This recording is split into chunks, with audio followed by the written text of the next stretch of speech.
All right. Well, hopefully this goes good because I only have a few minutes tonight. I'm trying to get to Bible study down below my house, but anyway, wanted to pop in here real quick. I had planned on doing this a little bit earlier, but I just did not have the time to come on here. But I titled this "So You Pray in Circles," and so I'll come back to that. But let me know if you are on here with me live. Let me know. Your name will go in twice for the drawing, and if you're watching the replay, hashtag replay. I want to ask you a question. What are you believe God for? And have you given up? Sometimes we can believe God for something and pray about it and seek Him, and just before the answer comes, we give up. I don't want you to do that. I want you to keep pressing towards whatever it is you're praying for. So, my gift today is this book by Mark Batterson. I told you I have a bunch of books that I buy multiple copies of and I give away because they mean so much to me. And this one I read a long time ago.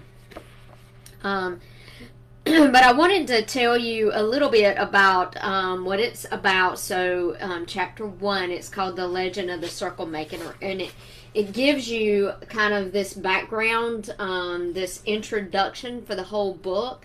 And so, have you ever wondered where rain dance came from? When you would see on, maybe you watch movies or TV shows or read books, and Indians, the American Indians, when there was a drought, they would begin doing a rain dance. And so this legend of the circle maker, it talks about this was before Jesus's time. So before Jesus was born, there was this huge drought, and it hadn't rained in over a year.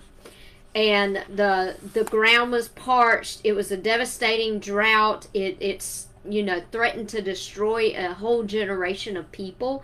That's how bad it was. It says the last of the Jewish prophets had died off nearly 4 centuries before. That was 400 years before that.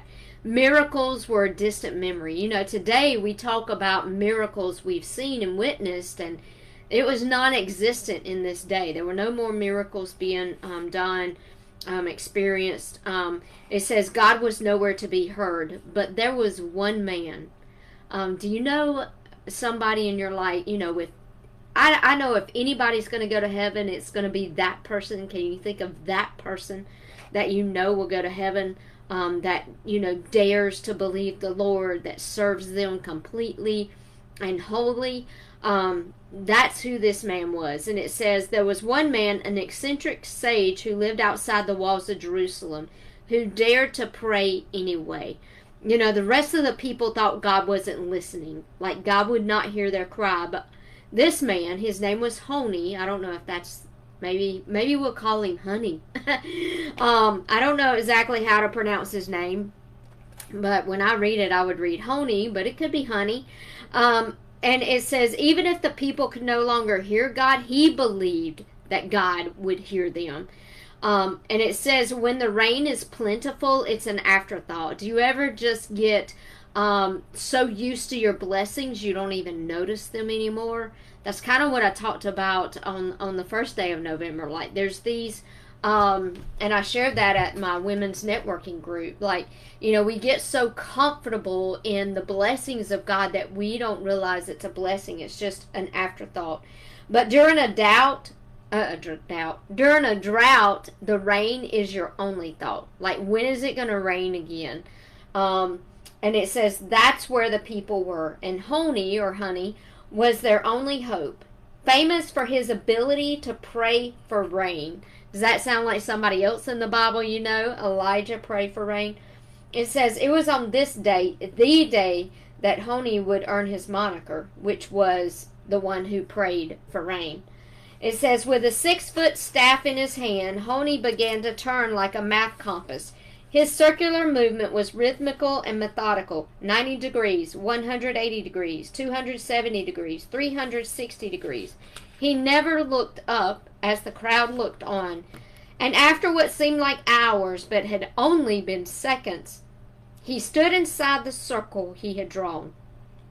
Then he dropped to his knees, raised his hands to heaven, and with the authority of the prophet Elijah, who called down fire from heaven, Honi called down rain. Lord of the universe, before your great name, I swear that I will not move from this circle until you have shown mercy upon your children. And it says the words from that sent a shudder down the spines of all who were there that day. It wasn't just the volume of his voice, it was the authority of his tone. No hint of doubt. This prayer didn't originate in the vocal cords, but like a water from an artesian well, the words flowed from the depth of his soul. His prayer was resolute yet humble, confident yet meek, expectant yet unassuming. And then it says, not for such rain have I prayed, but for rain that will fill cisterns, pits, and caverns. He prayed for the latter rain. He prayed for a torrential rain pour.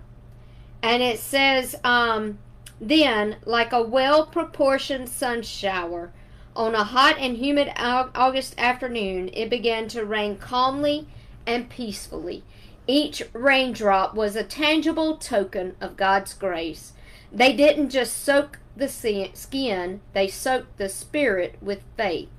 It had been difficult to believe the day before the day. The day after the day, it was impossible not to believe. And so I want to ask you again, what are you praying for and what are you believing for? What has God promised you? And are you still holding to that promise? Are you still praying and believing for it? Or are you like these people were and have given up? That you think God doesn't hear your prayer, that He's not looking at you. Can we all just take a moment and be a Honi or a honey? We'll just call him Honey because I like that. Can we all just be a honey and draw circles around the promises that we're praying for and believing for and have that honey-like faith that God is going to hear and answer our prayer? And then when it does, may we be like these people and realize that there is nothing impossible for God. It says that the day before God answered that prayer and brought the rain, they didn't even believe it was possible. But the day after, they thought anything was possible. And so believe and pray like that anything is possible.